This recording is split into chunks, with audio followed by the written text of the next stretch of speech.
Hey guys, what is up? In this video I'm going to go through some price predictions for Moonbeam, Acala and Astar and work out exactly what your parachain rewards are going to be worth for every dot staked, or at least give an estimate of them. So the way that I'm going to go through this is to look at Clover Finance and Sakura, and if we bring them up there, the reason to go through these two are that there is actually a Kusama token and a Polkadot token in existence right now, even though the Polkadot Parachain obviously has not been launched yet. With most other projects, you get, you have the Kusama tokens, right? And on other ones, Affinity in particular, you have a token that will be launched on DOT, but of course, they didn't launch on KSM.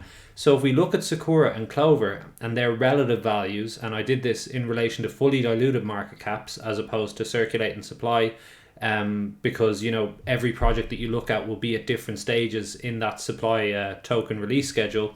So if we look at the fully diluted valuation of Sakura, we have it at $161 million, and Clover Finance is at $832 million, right? Which is, what you'd expect. The Polkadot one is worth more than the one on the testnet or the Canary network, as Kusama is referred to. So that means that the fully diluted valuation of Clover is 5.17 times the Kusama offering of Sakura. So is this a reasonable number? Well, originally when I was looking at this video and thinking about how we could estimate these valuations of Polkadot parachains, I looked at the valuation of DOT versus the valuation of Kusama, and that kind of has been holding relatively steady around 11 times. Now, if you look at what Moonbeam would be worth if it was 11 times the price of the mover token, it would actually be close to the valuation of DOT itself. So, that seems perhaps, quite high. And I think when you compare it, and again, through discussions in our Telegram group with the guys, there is a link in the description if you want to join it. We have some fantastic discussions there and a really lovely community of people who are interested in early stage projects. So yeah, if you join there, for sure you'll get a lot of value out of it. So if we move this on to Moonbeam, 5.17 times the almost 2 billion valuation fully diluted of mover would equate to around 10.35 billion at full dilution, and that means with 1 billion glmr tokens in total, that would be a $10.35 price point per token. Now, in the auction, as we can see here, we started at 4.19 and at the end it worked out at 1.5 glmr per dot, and that means that you'd be looking at just over $15, around $15.50 for every dot that you stake. Obviously, in particular to this vesting, 30% are available to claim immediately, which is quite high, and the remaining 70% released linearly over the course of the 96-week period. So yeah, around a $15 prediction of what each dot staked will be worth in terms of glmr tokens there. If we look at Acala and Karura, well, Karura has a fully diluted market cap of 340 million. If we apply this 5.17 factor to Acala, we would get a 1.75 billion fully diluted valuation. Again, similar to Moonbeam, there are 1 billion Acala tokens in total, and that will give you $1.75 per token. And it finished here, as we can see, with the estimated rewards at around 3.4 per dot. So you'd be looking at round and about $6 per dot staked in rewards. And I will touch on a few things at the end of this video in relation to how various levels of dilution might change this. With Acala, you've got 20% available to unlock immediately and 80% unlocking over the 96-week period, and there were some bonuses there for referral, 5% each, I think, as well.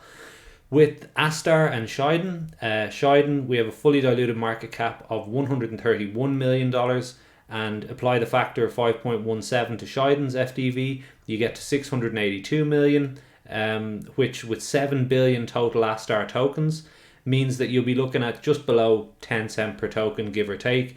And as we can see from the release schedule, from the rewards, estimated reward schedule there, you're looking at about 330 Astar tokens per dot staked, so around $3. So actually significantly lower if this were to hold. And on top of that, only 10% of those are released immediately, with the remaining 90% over the 22-month vesting period, the period of the crowd loan, or the period of the the DOT tokens being locked. There were some bonuses here: 20% if you joined at the end of auction 1, and 10% if you participated in Plasm, which is Scheiden's old name, lock drop, or the Scheiden crowd loan. So on top of kind of less attractive rewards there, seemingly, you have the 10% vesting, which brings me to the point of, you know, how much is unlocked initially could be quite important here, because that does allow you to take advantage of the fact that while supply is low, you know, the hype can really move the market past where you would expect it. So with a lot of these prices early on in the price of these tokens, obviously, you know, overall market depending, I would expect price to potentially go quite significantly above the numbers I've said here, but perhaps in terms of relative valuation, that 5.2 or 5.17 is something that you could look at going forward and kind of judge, you know, how the relative values of DOT parachains versus Kusama parachains are going. If you're still here, please leave the video a like. Makes a big difference to us. You know, and we genuinely appreciate those who do, so please do. And if you enjoy the content or find it useful, please subscribe to the channel. We have tons of content on early stage projects, and we try to bring real value to our viewers and the people that watch. If we move on then to actually Clover Finance itself, because obviously their token is in existence, they're obviously still ongoing with the crowd loan, and currently you're looking at about 16.67 Clover tokens per DOT that you stake, which is actually really good currently, because you'd be looking at around $13. But obviously, as more people participate in this crowd loan, those rewards will decrease. On the plus side for Clover here, 28% immediate access on the Parachain launch, with 72% vesting over the 23 months after launch. And you get a Gakapon NFT called Lucky if you do that as well. With Affinity, I think it's going down to 4 EFI, and Manta Network goes down to 5 Manta. But in relation to this, you know, this is kind of a topic for discussion. It was just something that I noticed, and it did seem from, again, the conversations that we had in Telegram, that somewhere around that 5x valuation, 5x higher for the DOT parachains in terms of fully diluted value relative to their Kusama counterparts was a reasonable estimate. But yeah, please leave your thoughts in the comments, guys. I'd genuinely be interested to hear them, or better yet, hop into the Telegram. Links are in the description, and give us your thoughts on whether you think this is a realistic way to do it, if you thought of a different way to do it, or, you know, maybe you think this is totally off the wall and I'm missing something major here. But guys, thank you very much for your time. Really appreciate you watching the video, and I'm out. Yeah, cheers.